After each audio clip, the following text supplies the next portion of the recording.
కార్పొరేటర్లు పార్టీ మారినా ప్రజలంతా వైసీపీతోనే ఉన్నారని వైసీపీ నగర ప్రధాన కార్యదర్శి కావటి రవికుమార్ అన్నారు. బాలినేని శ్రీనివాసరెడ్డి నాయకత్వాన్ని ప్రజలందరూ కోరుకుంటున్నారని, మళ్లీ వైసీపీ గెలుపు తథ్యమని తెలిపారు.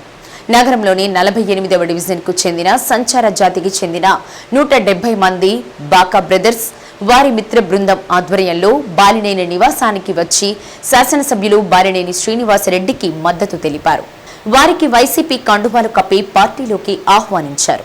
48వ డివిజన్కు చెందిన సంచార జాతి కులానికి చెందిన వాళ్లు 2019లో వైసీపీకి పని చేశారని, కార్పొరేటర్ వల్ల వాళ్లు దూరంగా ఉన్నారని కావటి రవికుమార్ బాకా బ్రదర్స్ తెలిపారు.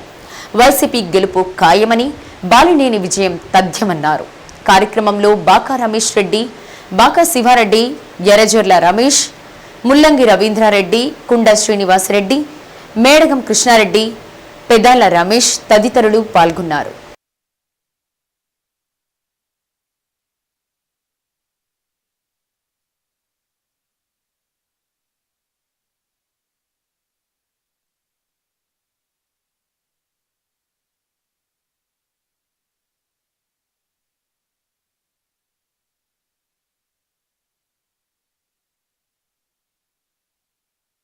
నలభై 48వ డివిజన్ సంబంధించినటువంటి దాదాపు 171 మంది ఓటింగ్ ఉన్నటువంటి సంచార జాతికి చెందినటువంటి కులస్తులు వాళ్ళందరూ కూడా ఈరోజు బాలినేని శ్రీనివాసరెడ్డి గారి స్వగృహనందు బాలినేని శ్రీనివాసరెడ్డి గారి చేతుల మీదుగా పార్టీలో రావడం జరిగింది.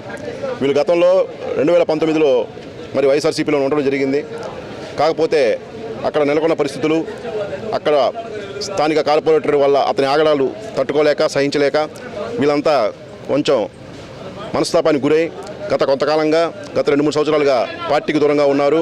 అలాగే టీడీపీ పార్టీలో యాక్టివ్గా తిరుగుతున్నారు.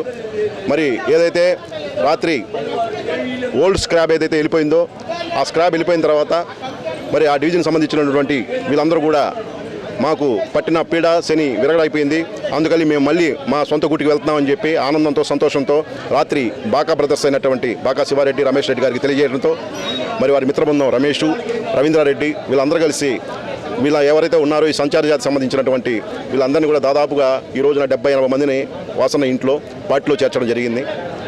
మరి వీళ్ళందరూ కూడా పార్టీలో చేరిన వాళ్ళందరూ కూడా పార్టీ కష్టపడి వాసన కోసం గెలుపుకి దోహదపడాలని, వాసనకు 30,000 మెజార్టీ తీసుకురావడానికి ప్రతి డివిజన్లో కూడా ప్రతి కార్యకర్త కూడా ముందుకు రావాలని కూడా తెలియజేస్తూ సెలవు తీసుకుంటున్నాం. ఈ కార్పొరేటర్లు ఎప్పుడైతే అటు దూకారో అమ్మ సరైన పేడ వదిలిపోయింది అని మళ్ళీ సొంత గుడికి వస్తున్నాం ఆనందంతో ఈరోజు వాసన గారి ఇంటి సమక్షంలో 171 మంది కండవాలు కప్పి ఆనందంతో ఈరోజు పార్టీలో ఉత్సాహంగా పనిచేస్తాము. మా గిన్నాల్లో కార్పొరేటర్లు పనిచేయలేదు. ఈరోజు మా పార్టీలో మా సొంత గుడికి వస్తున్నట్టు ఆనందంతో ఉప్పులు తప్పులుగా వచ్చి వాసన సమక్షంలో మేము సైతం పార్టీకి పనిచేస్తామంటూ వాళ్ళే వచ్చి ఈరోజు వాసన సమక్షంలో చేరడం జరిగింది. మా పార్టీలో ఇంతవరకు మాకు న్యాయం జరగలేదు. ఈ కార్పొరేటర్ల వల్ల ఎవరైతే వెళ్ళిపోయారో మాకు అడ్డు లేదు, మాకు వాసన దేవుడు, జగనన్న దేవుడు అని ఈరోజు ఉప్పులు తప్పులుగా వచ్చి వాసన సమక్షంలో చేరడం జరిగింది. ఈ దినం శుభదినం, మంచి దినం. రాబోయే రోజుల్లో వీళ్ళందరికీ వాసన తోడున్నట్టుగా ఉండి అన్నదండలు ఉండి వీళ్ళకి అన్ని విషయాల్లో తోడుంటాడని మాట ఇచ్చినాడు. ఈరోజు ఆ విధంగా జరుగుతుందని మేము సమాముఖంగా అందరికీ చెబుతున్నాం. ఈరోజు మన కాబోయే మంత్రివర్యులు బాలినేని శ్రీనివాసరెడ్డి గారి నివాసం సమక్షంలో పార్టీలో చేరడం అయింది. ఇంకా నిన్న కార్పొరేటర్ గారు అటు టీడీపీలోకి వెళ్ళిపోయారు.